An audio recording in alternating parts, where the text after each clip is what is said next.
उपस्थित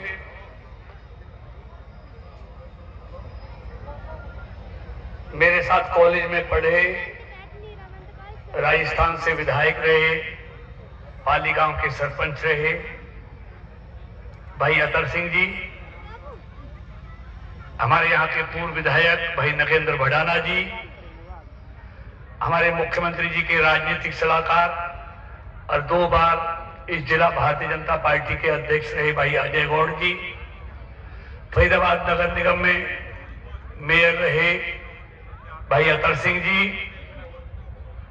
यहाँ की नवनिर्वाचित ब्लॉक की चेयरमैन श्रीमती भागीरथी जी, मंच पर उपस्थित सभी जिला परिषद ब्लॉक समिति के सदस्यगण, गांवों से आए हुए सभी सरपंच साहिबान, आदरणीय भाइयों बहनों, पत्रकार और छायाकार मित्रों, मैं अपनी बात कहूं उससे पहले नववर्ष 2023 अभी शुरू हुआ है। ये नववर्ष आप और आपके परिवार के लिए मंगलमय हो, आपके जीवन में खुशियां लेकर आए, आप खूब तरक्की और उन्नति करो, ऐसी प्रभु से प्रार्थना करता हूं। अभी मुझसे मेरा एक दोस्त मजाक कर रहा था कि जैसे मोदी जी राष्ट्रपति के लिए आदरणीय द्रौपदी मुर्मू जी को लेकर आए, ऐसे कृष्णपाल जी आप ब्लॉक समिति के चेयरमैन के लिए भागीरथी जी को लेकर आए।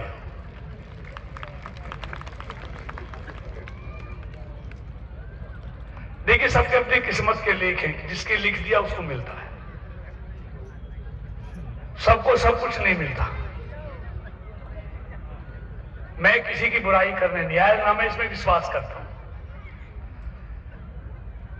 क्योंकि मैं ये मानता हूं जो काम करते हैं वो किसी की बुराई नहीं करते, और जो बुराई करते हैं वो काम नहीं करते। और मेरे को इस बात में कहने में जरा भी संकोच नहीं है। मैं आज जहां भी हूं, जैसा भी हूं, जो कुछ भी हूं, सब आपके कारण से हूं, आपके आशीर्वाद के कारण से हूं। आपका आशीर्वाद नहीं होता तो मैं यहां नहीं होता।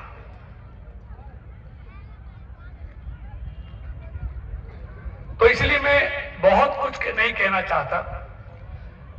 हमने कोशिश की पिछले 8 सालों में कि फरीदाबाद का चहुमुखी विकास हो,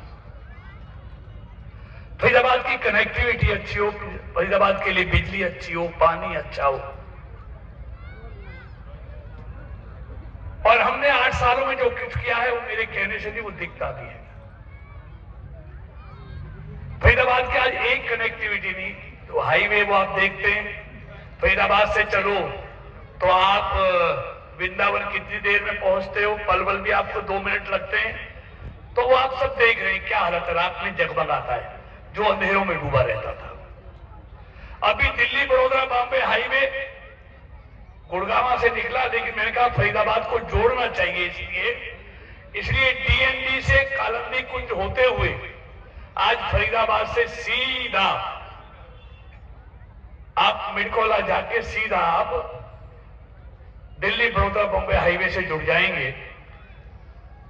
यानी कि फरीदाबाद से इस हाईवे पे चढ़ेंगे तो आपको 1 घंटा मेरठ जाने में लगेगा, आपको दौसा पहुंचने में मुश्किल से 1.5 घंटा लगेगा, दौसा पहुंचने में। जयपुर आप 2.5 घंटे में पहुंचेंगे। ऐसे ही फरीदाबाद गुड़गांव के विकास का क्या कारण था, एयरपोर्ट नजदीक था। हमको एयरपोर्ट पहुंचने में घंटों लगते हैं, लेकिन हमने फरीदाबाद की कनेक्टिविटी केजीपी और ताज एक्सप्रेस से तो की है। हमने जेवर से भी नया काम शुरू हो गया है, सबको पैसा दे दिया है, काम अलॉट हो गया है। आज फरीदाबाद 62 सेक्टर से आधा घंटा में अगले 2 साल में जेवर एयरपोर्ट पहुंचेंगे आप। मतलब चारों तरफ से फरीदाबाद की कनेक्टिविटी। और अभी एक और चौथी कनेक्टिविटी नेशनल हाईवे फरीदाबाद से नोएडा, नोएडा से गाजियाबाद,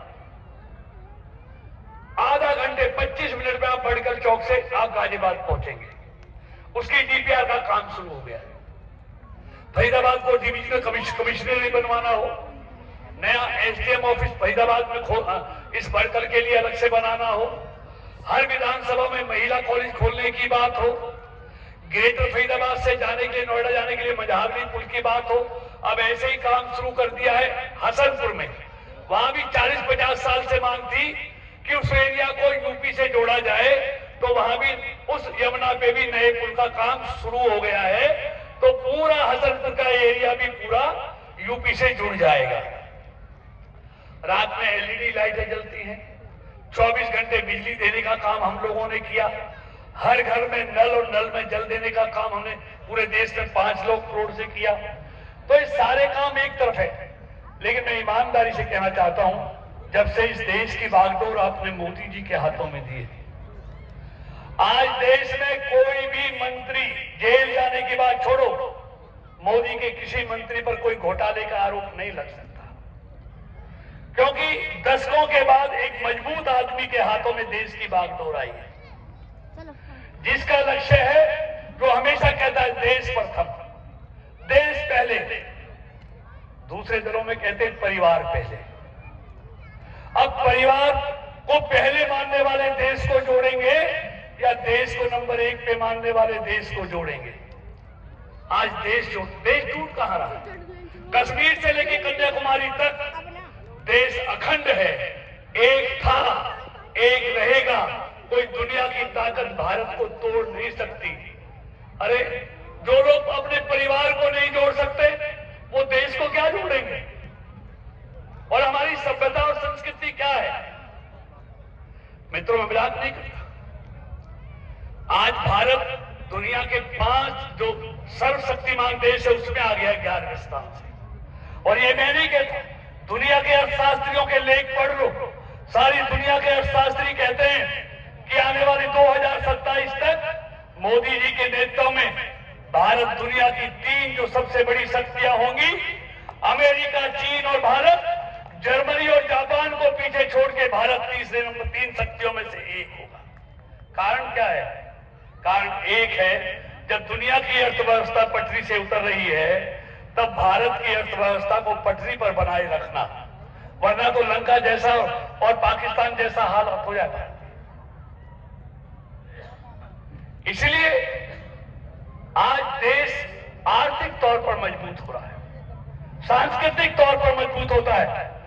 मेरी ईमानदारी से बताओ, आजादी के बाद अगर मोदी नहीं आता तो कश्मीर से 370 तोड़ सकता था कोई? अगर मोदी नहीं आता तो इतनी शांति से अयोध्या में राम मंदिर बन सकता था? अगर मोदी नहीं आता तो काशी विश्वनाथ का ये स्वरूप बन सकता था? अगर मोदी नहीं आता तो उज्जैन में महाकाल का ये स्वरूप हो सकता था? अगर मोदी नहीं आता तो भारत के सारे तीर्थ स्थलों को भारत माला योजना के तहत हाईवे से जोड़ने का काम कोई कर सकता था? मित्रों, बातें बहुत हैं, लेकिन आप रिकॉर्ड में निकाल सकते हैं, जितने हाईवे 70 साल में बने, उसके आधे इन 8 सालों में मोदी जी ने बनाए। जितने एम्स, ऑल इंडिया जैसे मेडिकल कॉलेज 70 सालों में बने, उतने मोदी जी की सरकार ने इन 8 सालों में बनाए हैं। जितने आईआईटी, जहां सर्वोच्च लड़के एडमिशन लेते हैं, 70 सालों में बने, उसने मोदी जी की सरकार ने 8 सालों में बनाए हैं। जितने आईआईएम 70 सालों में बने, उतने मोदी जी की सरकार ने 8 सालों में बनाए हैं। जितने एयरपोर्ट 70 सालों में बने, उतने एयरपोर्ट मोदी जी की सरकार ने 8 सालों में बनाए हैं। और पहले पासपोर्ट बनाने के लिए कहां जाना पड़ता था? बड़े बड़े शहरों में जाना पड़ता था। लेकिन मोदी जी के आने के बाद आज भारत के हर जिले में पासपोर्ट ऑफिस बन गया, पासपोर्ट ऑफिस बन गया। बिजली में आज भारत सरप्लस है। जहां तक किसानों की बात है, हमें अच्छी तरह याद है 8 साल पहले ही फरीदाबाद और पलवल के किसान धरना देते थे। 16 लाख में जमीन एक्वायर की जाती थी, करोड़ों की जमीन। लेकिन जब से मोदी जी मनोहर जी की सरकार आई है, कोई किसान कह दे कि किसान की मर्जी के खिलाफ हमने एक जमीन भी एक्वायर इंच भी जमा करवा दी। हमने तय कर दिया, किसान की मर्जी होगी तो जमीन लेंगे, किसान की मर्जी नहीं होगी तो जमीन नहीं लेंगे। और जो किसान पोर्टल पे डालेगा बैठ के सौदा करेंगे, किसान को पसंद आ जाएगा तो ले लेंगे, नहीं आएगा तो जबरदस्ती किसान की जमीन नहीं लेंगे। ये अब से पहले क्यों नहीं हुआ?